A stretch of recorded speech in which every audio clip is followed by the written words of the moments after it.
We're on our way from central Santorini into the new port, and once again taking this precarious city bus down this treacherous.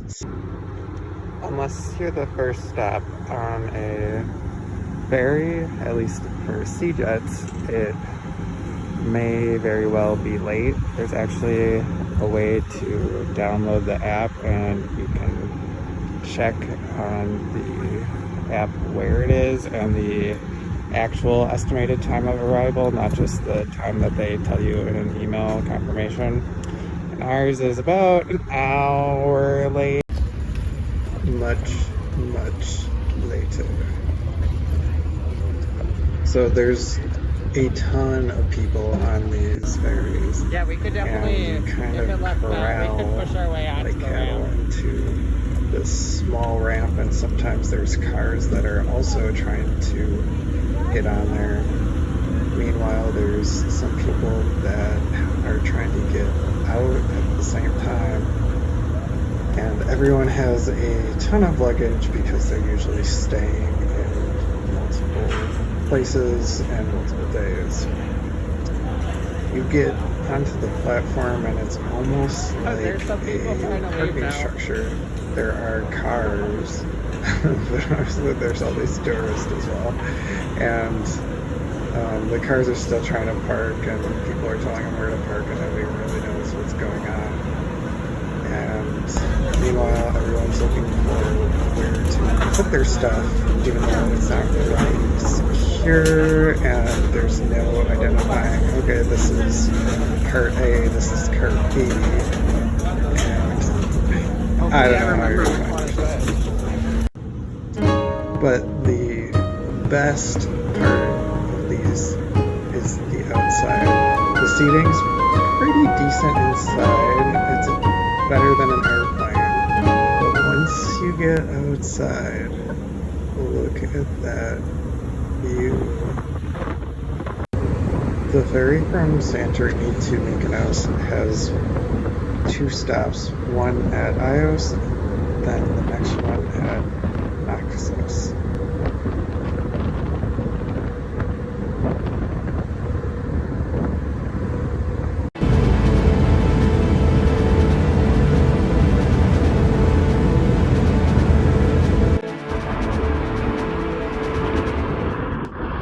The only way to get to Agios is through a ferry. You can either take a series of ferries from Athens, or you can fly to Santorini and then take a more expensive, faster 4-hour ferry, or the cheaper, slower 8-hour ferry. And Agios is becoming one of the more popular for partying islands, especially 20-30-year-olds. But it also has 3 ranges, if you will, for island that creates good hiking as well as over 40 beaches.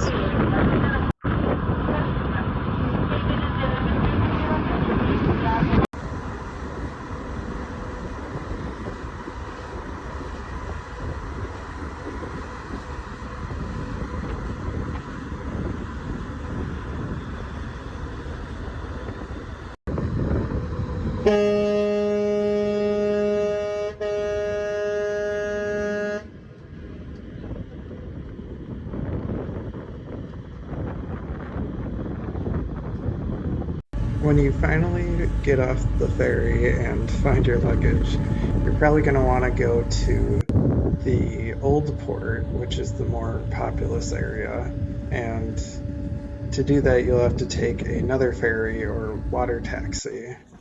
And this new port is where Little Venice or Alexandria is. And these have those traditional white walls and markets, kind of like in Athens and Santorini combined.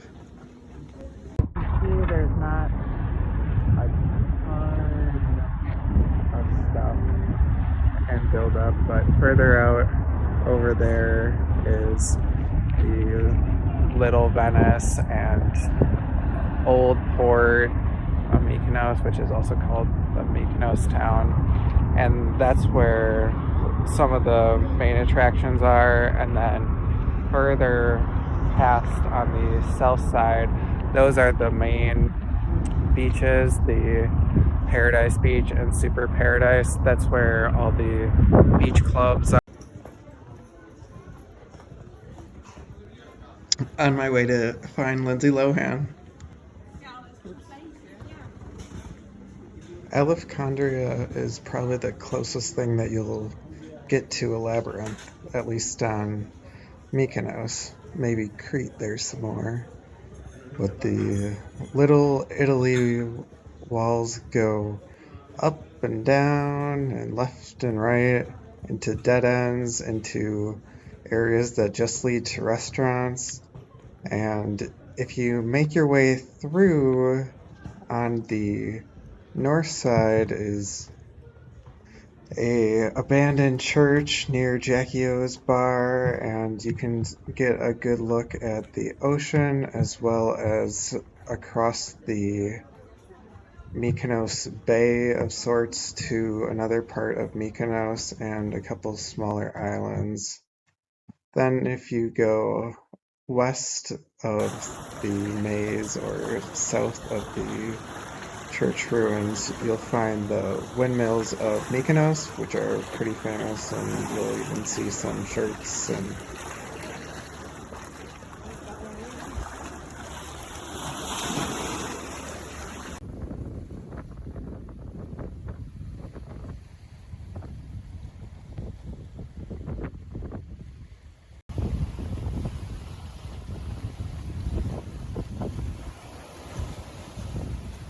besides seeing all the ships come and go, you can also have a great view of the sunset, and what I thought was going to be the best view on the whole island until we stayed at a place called Chill Out Studio, and it was pretty cool because all of the units were separate and it was out of the way from.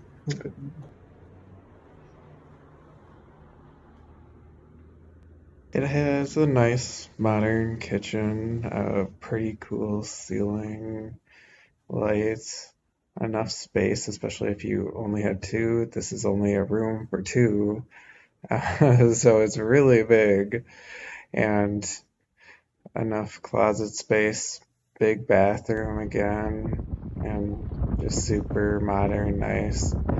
Big glass shower and didn't flood like some of our other ones. Too busy of an area. The one issue with it was that it was so far away that it was a hike and most things were back down at the port. So depending on your level of spending and wanting to walk, I'd probably recommend something closer to the port because there really wasn't even a restaurant within maybe a mile of this place. The plus side was that the view getting to the top of the area was incredible.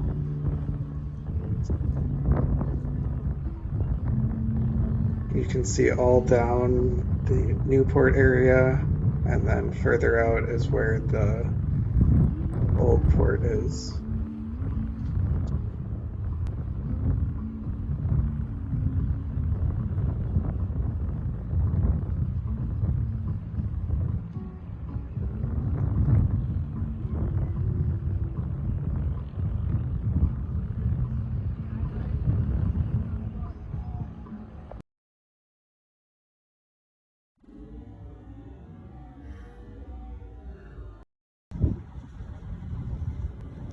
Interrupting this important video to tell you about the cats of Mykonos. They're everywhere.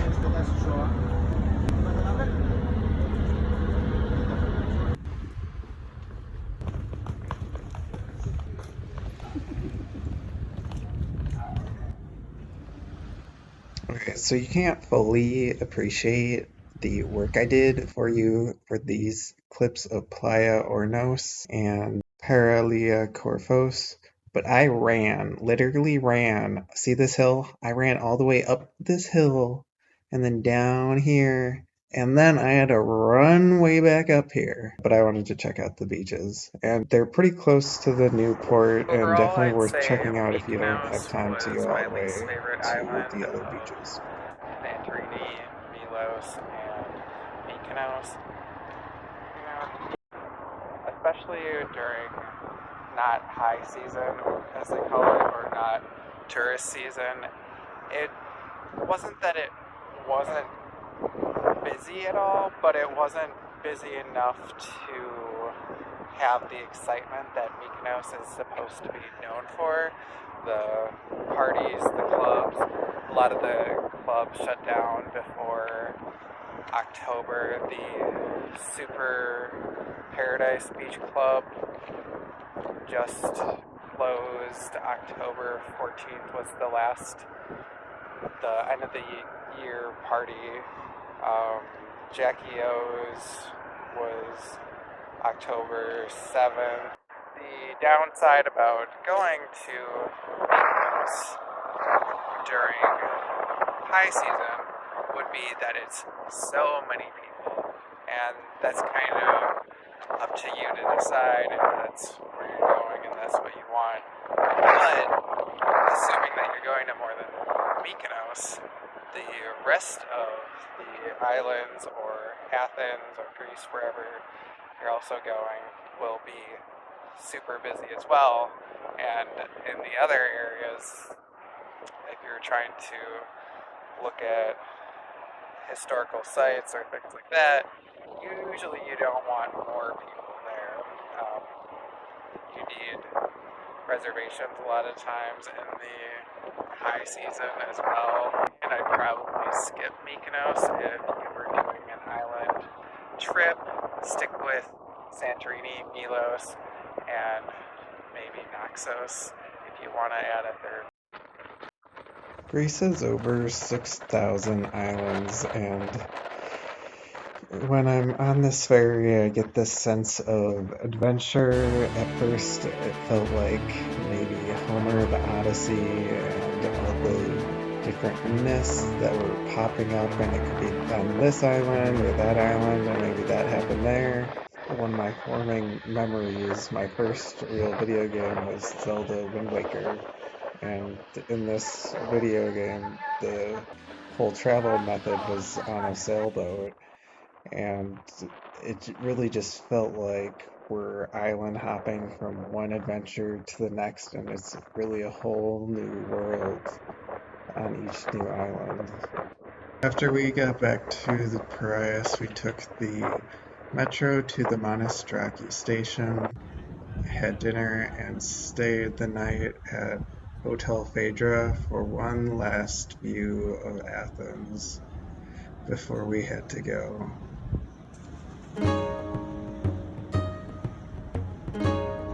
As we sailed into the sky, never to be seen again, for about 14 hours.